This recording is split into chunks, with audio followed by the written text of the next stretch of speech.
Hello, double E students. Hope you all are doing well. So today we are discuss lecture number 3 and chapter number 3 of audit and assurance. The chapter number 3 is the most significant topic of your double A exam. In today's lecture, we will start audit evidence ISA 500. These first four chapters are most important. If any of the student skip these four chapters, then when we start from the chapter 5th to the last chapter, which will be chapters number 23, then trust me guys, you will face difficulty. Why? Because if you are not able to understand the basics of the audit and the evidence, then you may face difficulty. If I talk about the chapter number 1, in which we discuss the assurance and the level of assurance, why assurance is important. In the lecture number 2 of chapter number 2, we discuss about the basics of evidence, the responsibilities of the parties involved in audit, component of financial statement, framework, professional skepticism, and principles or essentials for proper audit. In today's lecture, we will discuss about the audit evidence risk assessment. So these first four chapters are the core basics, or you can say the prerequisite of your double A syllabus. If you skip any chapter from these four chapters, then trust me, you will face difficulty. These first four chapters will decide how will you progress in the further chapters. Again repeating, if any of you face any difficulty in the previous chapters, then please comment down. I will reply you. Also, if you want to add in the WhatsApp group, then please comment down. I will share with you the WhatsApp group. So the topic of today's lecture is the audit evidence, ISA 500. If you remember in the previous two lectures, I have discussed about the component of the financial statement, the assurance level auditor first appointed by the shareholders, auditors being an independent person appointed by the shareholders to review, to check the work of the management. We obtain reasonable assurance. Reasonable means high level but not an absolute level of assurance. Why? To ensure that financial statements are free from material misstatement. Now, how we give an opinion, what should be the basis for providing the opinions? So the basis on which we provide or we give opinion is the audit evidence.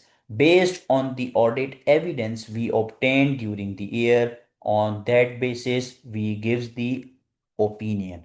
So in today's lecture, we will discuss the evidence, then risk assessment, like what should be the approach or the procedures in the risk assessment. Let's start with the learning object one, sufficient appropriate audit evidence. So the definition of the audit evidence is the information used by auditor in arriving at the conclusion. Conclusion means opinion based on the information used by the auditor. Then auditor will arrive on the conclusion on which the auditor's report is based. Audit evidence should be sufficient and appropriate. So now evidence is further divided into two parts, sufficient and appropriate. Evidence should be, whenever there is a word should, it means it must be. This is mandatory. So evidence should be sufficient and appropriate. Let's discuss the sufficiency. What is the meaning of sufficient evidence? Sufficiency is the measure of the quantity of audit evidence. Like in general term, in the layman term, the sufficiency, the quantity means how many evidence do you have. Like in the quantity, the number of evidence. Okay, for the layman language, you can understand the term quantity by this.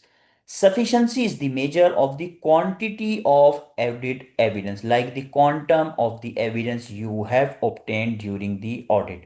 Sufficiency of the audit evidence is affected by. Now, these are the factors based on which the sufficiency of the audit evidence can be affected. The factors are number one, assessed risk of material misstatement. If there is a risk of material misstatement, then that can affect the sufficiency of the audit evidence. Higher the risk, the more procedure. Materiality and complexity of item mean items involve significant judgment and uncertainties. In the previous two lectures, we have put so much attention to the judgment and uncertainties. Auditor's knowledge and experience of business. Either the client is a new client, did the auditor have prior experience with the same nature of the client? So based on that, the sufficiency can also be affected if auditor did not have the proper knowledge of the client or the client business. Quality of audit evidence. What is the quality? The quality is the next topic which we will cover after the sufficiency. The fifth is strength of internal control system of client. Either the controls are effective or ineffective. If the controls are ineffective, then of course it increases the risk. And if you have not obtained sufficient evidence, then it will affect the audit quality. Now, guys, sufficiency means again repeating how many evidence you have obtained. Like you just obtain, let's say in the sales transactions, there are 100 items and you have obtained evidence only for the 5 items. And those 5 items are also smaller items. You skip the large number of transactions, large volume of transactions have not been checked by the audit team. So it will affect the sufficiency of the audit evidence. Now, what is mean by appropriate evidence? Appropriate is further divided into two types, relevance and reliability. What is the meaning of appropriate evidence? Appropriateness is the measure. Now the word is the measure of the quality of audit evidence. Quality of evidence we have covered in the point 4 of the sufficiency. So what is meant by appropriate evidence is the measure of the quality of audit evidence. How you will measure the quality of the evidence? By two methods, relevance and reliability. Appropriateness of evidence is affected by relevance and reliability of information on which it is based. Of course, your evidence, your information is based on relevance and reliability, so you should have to ensure the relevance and reliability. First, discuss about the relevance. Okay. Relevance deals with logical connection between assertion and audit procedures. In the P&L, there are 5 assertions. In the balance sheet item, there are also 5 to 6 assertions. What are the assertions? Okay. If I talk about the P&L item, so the assertions are occurrence. Occurrence means you have to ensure that the amounts recorded in the records or in the financial statement are actually occurred or not. Means you have to check whether the transactions recorded by the management are actually occurred or this is just an overstatement. So for the occurrence, you have to ensure that all the transactions are accurately recorded in the financial statement. So occurrence is the one assertion of the P&L item. Now, the second assertion is the completeness. You have to ensure that all the items recorded are completely recorded or not. In the completeness, you have to ensure the risk of understatement. Let's say you are on a client to perform the inventory count. So in that inventory count, the core or the important assertions are existence and completeness. Existence for the balance sheet item, occurrence for the P&L item. Okay. So for the existence, how will you ensure that this inventory is actually exist or not? Of course, you will select some samples from the sheet, from the list which provided to you by the management. So you will check from the sheet that there is an item A. Then you will ask the management team to please show me the item A in your warehouse or in your godown. Then the team of the management will show you that item A on the warehouse. So this is how you will ensure the existence. How to ensure the existence? You will select sample from the inventory sheet and search or look for that item on the floor. So for the existence, your procedure should be flow sheet to floor, means you will select sample from the list or from the invoice, then look for that particular item on the floor. So sheet to floor is for the existence. Now, the another assertion is the completeness. Completeness means you have to ensure that all the items are recorded completely. There is no risk of understatement, means no items have been omitted or not recorded by the management. So how to ensure the completeness? Completeness is the reverse of the existence. In the existence, we select item from the sheet, then search on the floor. In the completeness, we select items from the floor, then search those items on the list provided by management to ensure that all the items available on the floor are recorded in the management accounts or not. So these are the two procedures which you should perform. Now, guys, let's start reading the relevance. Relevance deals with logical connection between assertions. Assertion which I have just given you the example for the occurrence in case of P&L and existence in case of balance sheet. Between assertions and audit procedures. The audit procedure was in case of existence from sheet to floor and in case of completeness from floor to sheet. So this is the action you were performing. So performing the action is the audit procedure and the assertion is the area which you have checked the completeness, the existence. Okay. So for example, if auditor wants to test occurrence when there is risk that an account is overstated. In the occurrence, you have to ensure that no transactions are overstated. Whenever there is a transaction recorded in the accounts, you have to ensure that this transaction is actually occurred. So in the occurrence, there is a risk of overstatement. Relevant procedure will be, now this is the procedure. Relevant procedure will be to select and test recorded amounts sheet to floor.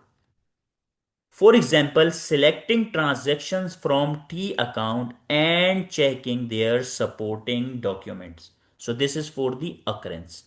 Now guys, however, if auditor wants to test completeness, please be attentive. However, if auditor wants to test completeness, means all the transactions are recorded completely. When there is a risk that an account is understated, there is a possibility that all the items on the floor may not be completely recorded by the management in the accounts. So in the completeness, there is a risk of understatement. Relevant procedure will be to test and select information outside accounting system. Outside accounting system means you will select procedures, you will select sample from the floor, then search those items in the inventory list or inventory sheets. For example, selecting supporting documents and checking their recording in T accounts or selecting subsequent payments and checking their recording as payable at year end. Don't worry if you are not getting these things, this is just for the basic explanation. Once we move to the next topic, then you will get the better clarity about the assertions. So the main crux of the audit evidence is that the audit evidence should be sufficient. Sufficient means the quantity. You have sufficient quantity of the evidence. And appropriateness, how to evaluate or ensure the appropriateness, relevance and reliability. Relevance means there should be a logical connections There should be a connection between the procedures you are performing for the particular or specific assertions. It's not like that. Let's say you are verifying the inventory existence, and the procedures which you are performing for the inventory existence, I have explained you that you have to select the samples from the inventory sheet, then look for those items on the floor, means go down or the warehouse. But you are checking the existence, but your procedure is you first select sample from the floor, then look for those items on the inventory list. This procedure is for the completeness, but you are performing this procedure for the existence. So in this case, there is no logical connection, means relevance is not appropriate. So this is how you have to evaluate or ensure the relevance, means logical connection between assertions and audit procedure. Okay. Now guys, point number two for the relevance. A procedure may provide evidence which is relevant for one assertion but not relevant for others. Yes, this is very important. Now, the example of this point is inspection of tangible assets may provide evidence for existence but not for rights and obligation. Of course, what is the meaning of this line? Let's say you acquired a motorbike or a car. So you have the purchase slip or the purchase agreement. Now the registration document ensure the person who is the owner of that particular vehicle. So for the existence, you will check the purchase invoice. But for the rights and obligation, like for the ownership, who is the owner, you will check the registration document. Because on the registration document, the name mention of the owner who will be the legal title or the legal acquirer of that vehicle. So these are two different assertions, two different procedures. That's why a procedure may provide evidence which is relevant for one assertion but not relevant for others. So please be attentive. Now, guys, point number three is if we want to check internal controls, relevant evidence will be obtained by test of controls, which will identify conditions indicating performance of or deviation from controls. If you want to check client's internal control effectiveness, then you should perform TOCs on the client. How to perform the TOCs of the client? TOCs means, let's say the client have a multiple fixed asset, multiple non-current assets, and you select few assets. Let's say you select some cars, some motorbikes, or some equipment, some machinery. And now you ask the client, please provide me supporting documents of all the fixed asset which you have. Now the client provide you the supporting document. After that, you ensure that all these supporting documents are authorized by the director. The payment made for the acquisition of these equipment or these fixed assets are authenticated by the director, by the shareholder, whatever the higher level person. So these are the controls which you should ensure. Now, if we means auditor want to check financial statements, relevant evidence will be obtained by performing substantive procedure. Substantive procedure, the procedure which we have covered above, the assertions wise, which will identify misstatement. These two areas are the most favorite of your double A examiner, because in the double A you will not get any paper without TOCs and substantive procedures. So guys, these first four lectures will give you the complete go through of your double A syllabus, because these first four chapters are the main crux of your entire double A syllabus. Now, sheet to floor for the existence. I have written a summary here. Purpose to test the existence. Existence is the balance sheet assertion. Occurrence is the P&L item assertion. Existence assertion. Procedure starts with the inventory list, the sheet, and verifies that the listed items physically exist on the warehouse floor. So first you select sample from the inventory list or sheet, then you ensure that the items mentioned in the inventory list are physically available on the warehouse floor or not. Floor to sheet is the reciprocal of the existence. This is for the completeness. Purpose to test the completeness assertions. Procedure. Start by selecting items on the physical inventory floor of the godown or warehouse and tracing them to ensure they are included in the inventory records means the sheet. Let's say you are conducting a stock count of a branded watch. In a showroom, there are Rolex, Rado, like most branded watches are there available on and displayed on the wall.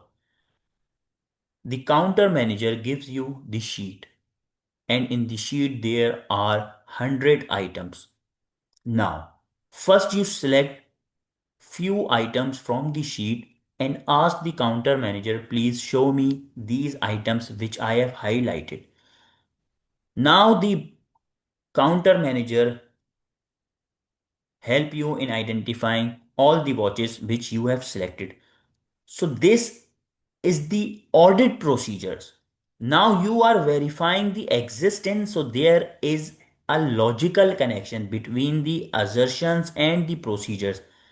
Why logical connection? Because you are identifying or verifying the existence, and the procedures which you are performing is also relevant for the existence. Now reverse this case.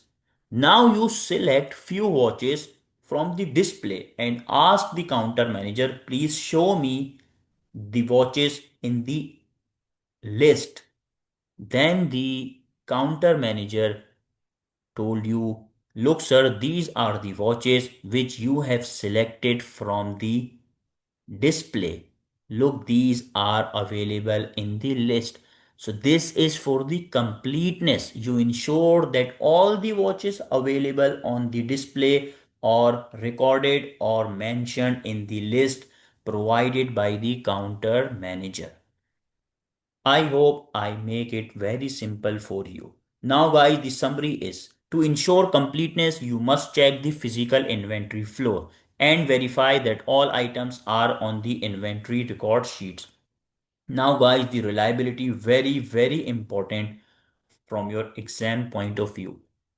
I have also written before starting the reliability means you have to ensure that the source of your evidence is reliable or not.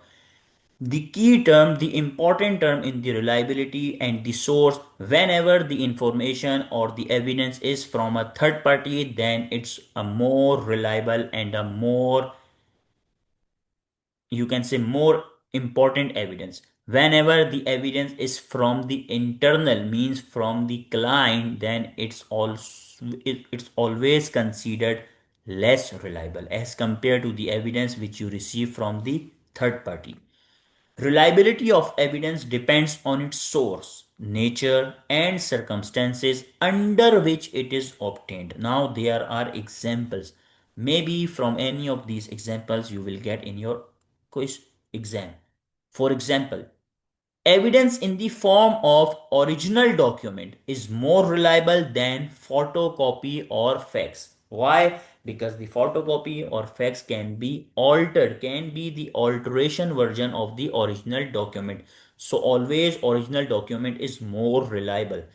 Evidence in documentary form is more reliable than evidence in oral form.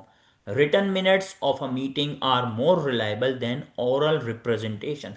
Now, guys, in today's world, you know about the AI. AI is changing everything.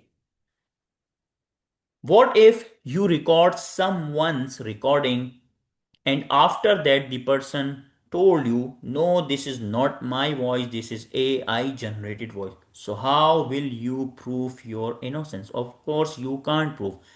But if you have that information in the written form and it is signed by that specific person, then you can prove your innocence. That's why written minutes of a meeting are more reliable than oral representation.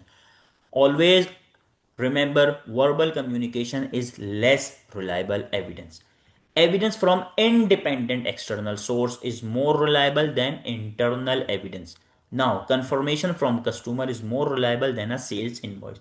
Let's say in the receivable, the company has a receivable balance of 300 million. Now, in the company books, they have a receivable of 300 million. But how we as an auditor will ensure that the company recorded the receivable of 300 is reliable or not?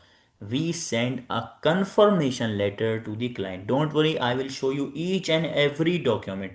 But there are specific chapters. Let's say for the confirmation, we have ISA 505, which is the chapter 14 of your AAA course. So when we move to that chapters, I will show you each and everything. Okay. So we send confirmation letter to the third party.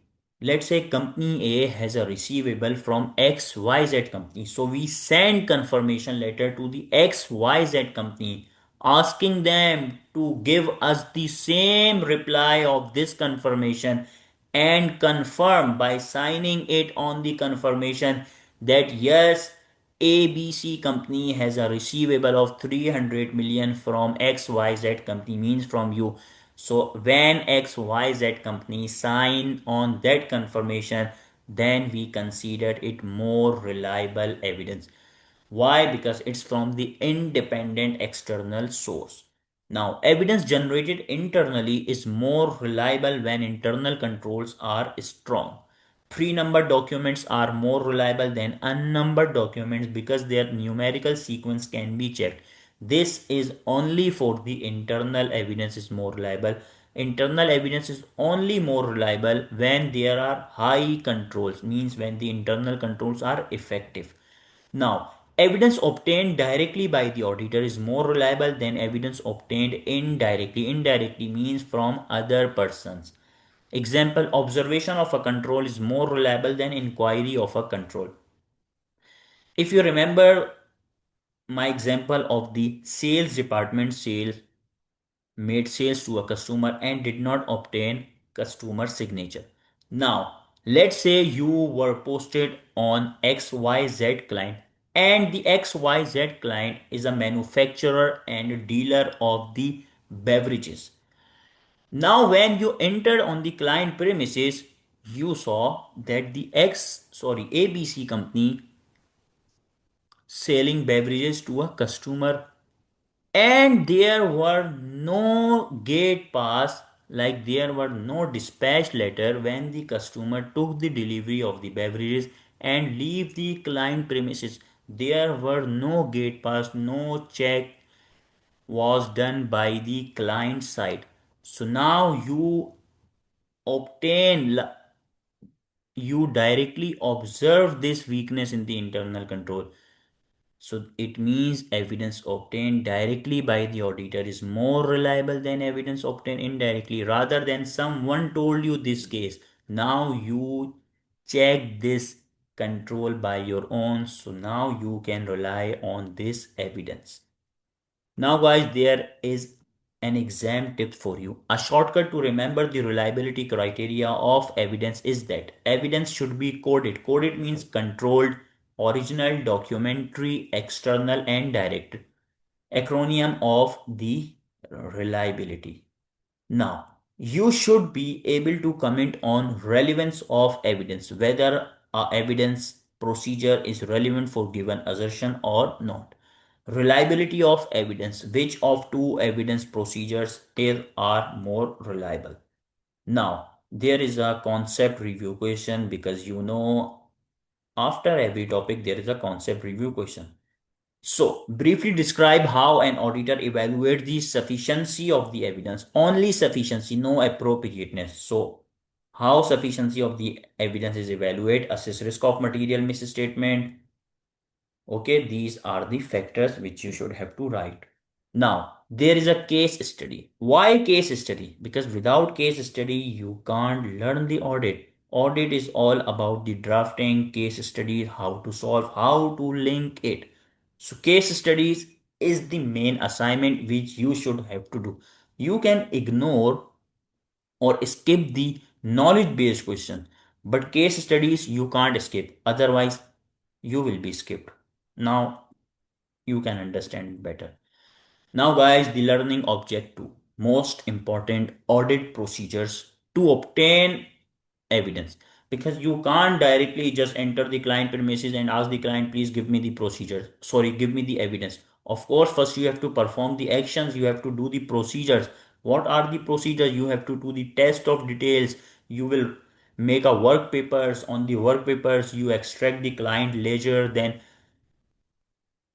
pass all the ledgers on the audit working papers, make TODs, test of details. Then, based on the work which you should have done, client will give you the evidence. The work you should have done is the audit procedures. Now, learn each audit procedure. There are 7 audit procedures. Learn one each. Audit procedures are methods and techniques used by the auditor. Why? To gather audit evidence. The first one is inquiry. Whenever there is a inquiry, inquiry means of a person. Of course, you can't inquire with a person. Inquiry of a person. Inquiry means seeking information from knowledgeable persons within the entity or outside the entity. Within the entity, you will inquire about the nature of the business, nature of the operations, and other things. Outside the entity means you will inquire from other auditor. Let's say the client is previously audited by another auditor. Then you will inquire with the previous auditor about the client integrity. How's the client? Either client is involved in illegal activities or not. So, internal inquiry as well as external inquiry. Inquiry alone is not sufficient appropriate audit evidence. It means on the basis of just an inquiry, you cannot say that this is the sufficient and appropriate audit evidence. There are further procedures which you should have to perform. So, inquiry alone is not sufficient appropriate audit evidence. Auditor should always obtain further procedures. Now, guys, the procedure number 2, observation. Observation means of a procedure of a control. Observation consists of looking at a process or procedure. Control. Remember the example of the beverages. The client, the customer received the delivery of the beverages and there is no gate pass. Means no clearance, no entry clearance document prepared by the client. So how will you ensure that the customer receives 100 beverages carton or more than that, whereas on the record it shows 100? But what if the customer can get the delivery of more than 100 cartons? So how will you ensure? Of course, if you have a gate pass, on the gate pass you have the quantity and the weight. So based on that, you can make your procedures. So this is the observation which you had observed at the time while the customer may receiving the delivery of the beverages. Observation consists of looking at a process or procedure being performed by others. Evidence from observation is limited to the time of observation, because once you are observing it, then the evidence obtained, because your eyes obtain the evidence at the time of observing the things which the client and customer done. But once you stop observing, then the evidence is gone and is also affected when people know that they are being observed. What if the client and customer was communicating in a hidden place? You were watching them. Suddenly the client think that someone watching us, and the client start looking for it. Who was that person? The client see that person who was watching them were you. So now they were mature. They start acting like we are not talking about anything. Everything is fine. So affected when people know that they are being observed. Now, guys, procedure number three, inspection. Inspection, whenever there is a word inspection, of course, you are physically inspection of an item.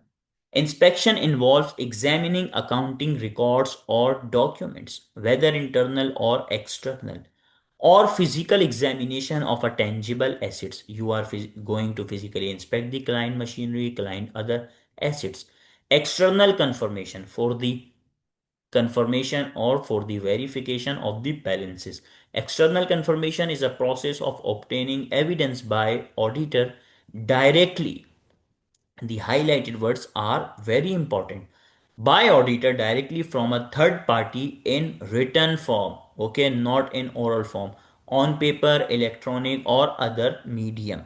Recalculation, the word is recalculation, means the calculation already done by the management. Now you are recalculating it to ensure the mathematical accuracy.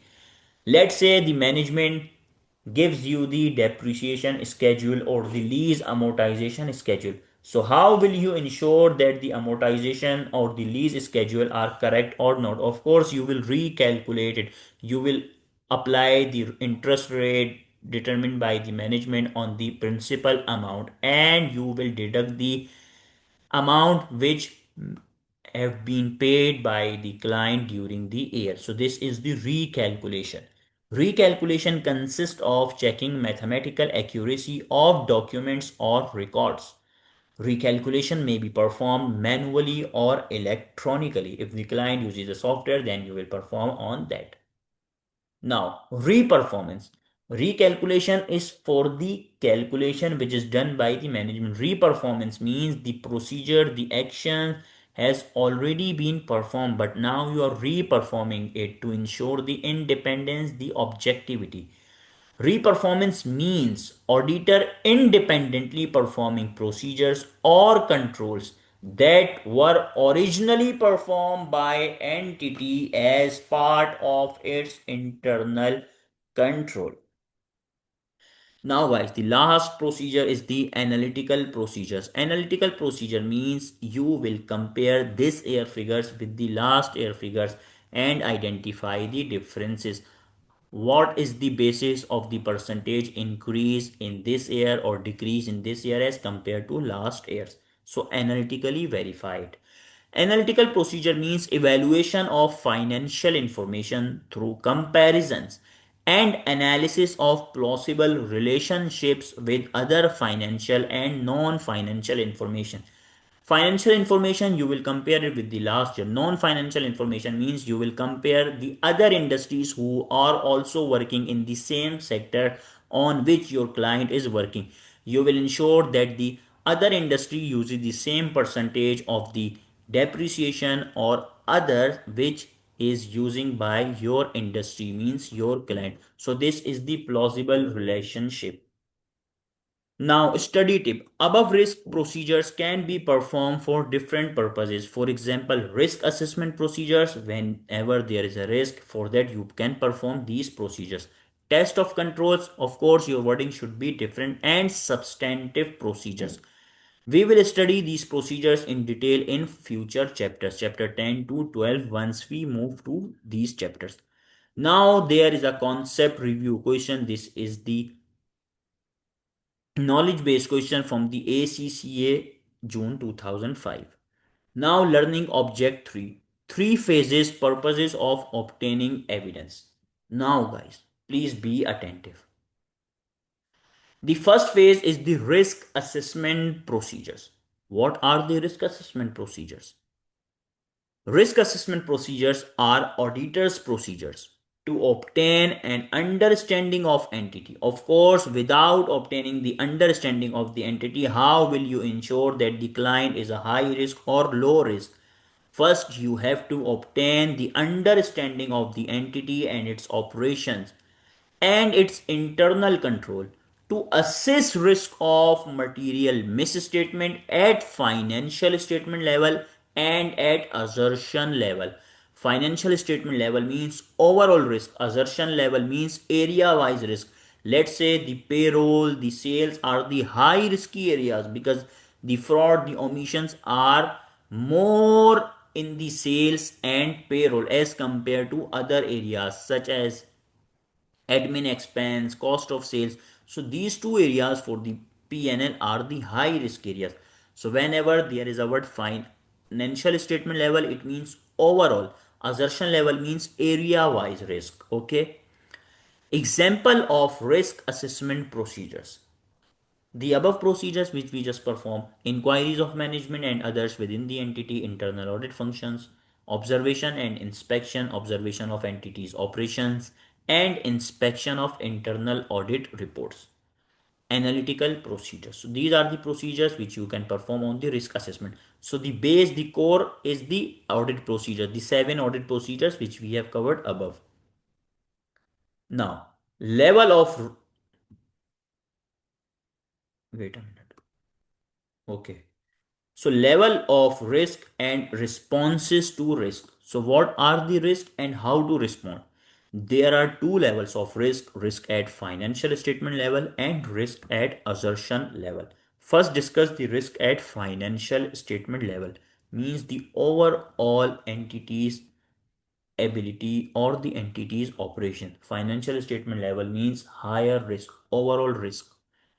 Risk at the financial statement levels refers to the risk that affects financial statements pervasively and potentially affects many assertions. Of course, in the financial statement, risk can impact all the assertions. Either it could be sales, revenue, P&L item like payroll, finance cost, admin, cost of sales. If I talk about the balance sheet, equity, surplus, long-term financing, short-term financing, accrued markup, trade and other payables, receivables, PPE, other assets, anything, inventory.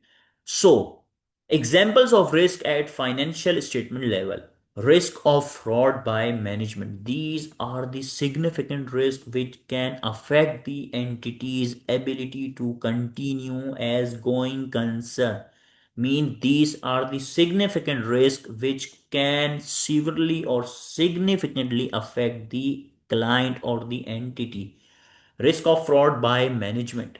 Risk of management override of control. Override of control means management is overriding their own control which they have implement for the organization.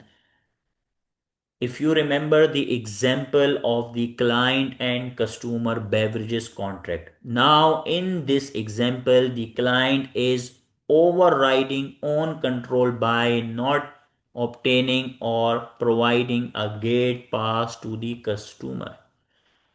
Lack of competence and integrity of management means management integrity is doubtful. Going concern issues means client is facing liquidity issues. They have debt to equity ratio. High debt to equity ratio means their debt ratio is more higher. They are more into debt. Okay. Now, response to risk at financial statement level. To address risk at financial statement level, auditor designs and implements overall responses. For example, increased level of, so these are the responses which you can write. Increased level of professional skepticism. Remember the yesterday topic, professional skepticism. Increased level of professional skepticism means you have to perform more procedures, especially during audit of judgmental areas. Adequate planning and reduced materiality level. Assigning more experienced and specialized staff, use of experts if necessary. Increased supervision and review of the audit work performed, incorporating unpredictability in nature, timing, and extent of audit procedures. Making changes to audit procedures, more audit procedures at period end rather than at interim date. It's just like if you have failed in any exam. So, what will you do to overcome the failure? Of course, you will work hard, you will do more past paper questions, you will study well. So, once you identify the risk, then how to respond that risk? Of course, by performing more procedures, by obtaining more information, more detailed analysis. Like your scope of work, your quantum of work should be increased. Evaluate whether selection and application of accounting policies is appropriate and significant estimates are reasonable. Now, guys, we are done with the risk at financial statement level. Now, we are moving to the risk at assertion level. Please be attentive. Risk at assertion level. Risk at assertion level refers to the risk that does not affect financial statement pervasively, means it does not affect the whole financial statements and affect only specific identifiable assertion, means sales, payroll, like this. Examples of risk at assertion level: risk that precious and portable assets may not exist, means misappropriation of assets. Now, this is specific to the assets. It could be cash that the client, management, or the employee misappropriate the cash. Risk that a liability may not be recorded. Now you can note the word liability, means it's only specific to the liability. Risk that complex transactions such as deferred tax, lease, and non-routine transactions like purchase or disposal of fixed assets may not be accurately recorded. Risk that large transactions at air and may be incorrectly recorded. Now, these are the classification, the assertion level risk. These are not the overall financial statement level risk. How to respond those risks? To address risk at assertion level, auditor shall perform following audit procedures: test of controls and substantive procedures. Let's pick one risk from here, then we will ensure how to respond those risks. Let's say we pick the purchase or disposal of fixed assets. So there is a risk that non-routine transaction, purchase or disposal may not be accurately recorded. So what should be the TOCs, test of control? Please think and try to write. Okay. So once you are purchasing any fixed asset for your entity, of course, you will ensure that there is a proper purchase order. Means the purchase order should be duly signed and authenticated by the director. Then the purchase order is kind of a request that your organization is going to acquire or purchase this asset. So after that, the purchase order should provide it to the purchase department. Then purchase department will communicate to the next department, the stores department or the warehouse department. Then warehouse department will ensure that yes, we need this item, we need this asset. Then that particular department persons will go to the market and try to find the reasonable buyers from which the best purchase price should be adopted, because every entity works for the cost benefit analysis. So these are the TOCs which run in a hierarchy from director to the warehouse department. Now, what are the substantive procedures? Substantive procedures like you should ensure that all the purchases made by the entities are properly recorded, like all the purchases have a proper document, evidence, purchase agreement, receipts, GRN, good receipt notes. Also, the payment made by the banking channel, not major payment made by the cash. So these are the procedures which you should ensure as a substantive procedures. Now, guys, I hope I am making things easier for you. If still you are facing difficulty, please try to comment down. I will try my best to talk to you, each one of you. Okay. So point to note, there is a difference between risk of misstatement and misstatement. Risk of misstatement means there is a possibility. Misstatement means the misstatement. There is no risk. Now it's a misstatement. Make sure you know the difference. Test of controls, also called compliance test. Objective of test of controls is to confirm the operating effectiveness of internal control in preventing, detecting, and correcting material misstatement at assertion level. Examples of test of control: inspecting approval of transactions, means the transaction is approved by the higher management director. Inspecting reconciliation, means there is a proper reconciliation. Observing segregation of duties, it means you should have to ensure that the finance department and the account department persons are not the same person. Means the person is not only the one who is receiving and making the payment, there should be a segregation of duties. Now, substantive procedures. Objective of substantive procedures is to detect material misstatement in financial statements at assertion level. We auditor provide reasonable assurance on the financial statement. We are not responsible to give opinion on the internal controls. We just give recommendation to the client, please improve your internal control systems. Examples of substantive procedures, analytical procedures, and test of details. Risk assessment procedures and substantive procedures are required for every area of financial statement.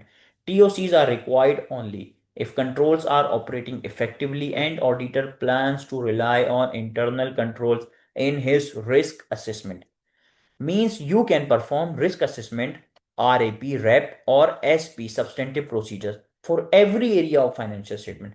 But TOCs are only required if controls are operating effectively and you as an auditor plan to rely on internal control. Then of course, if you are relying on anything, then for the reliance you can check. Or means anyone, or substantive procedures alone do not provide sufficient appropriate audit evidence. Means the substantive procedures which you are performed are not, you can say, the last resort, is not more applicable or more reliable, then only you can perform TOCs. Now guys, again there are two concept review questions. Okay guys, now there are two graphics for you, in which there is one lady, and in the second pic there are two persons, one lady and the one man. Now these two examples with related to the assertions existence and the, which one, existence and the completeness. Yes, now if you noticed in this graphic, in this picture, this girl is looking at the sheet. Now, she is selecting samples, then will go each of the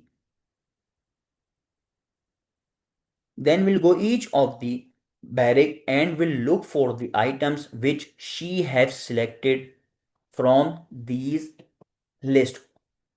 Now in the second example, there are two persons. This person is selecting items from the floor and told to this lady, then there are three curtains. The carton name is A, B, and C. Now you can search on this list and identify either these three cartons are mentioned in this list. So this is floor to sheet for the completeness. This is sheet to floor for the existence. I hope now you will learn better. Now guys, in the end, concept review question solution. So if you have not solved these questions, then please trust me, this paper will give you tough time.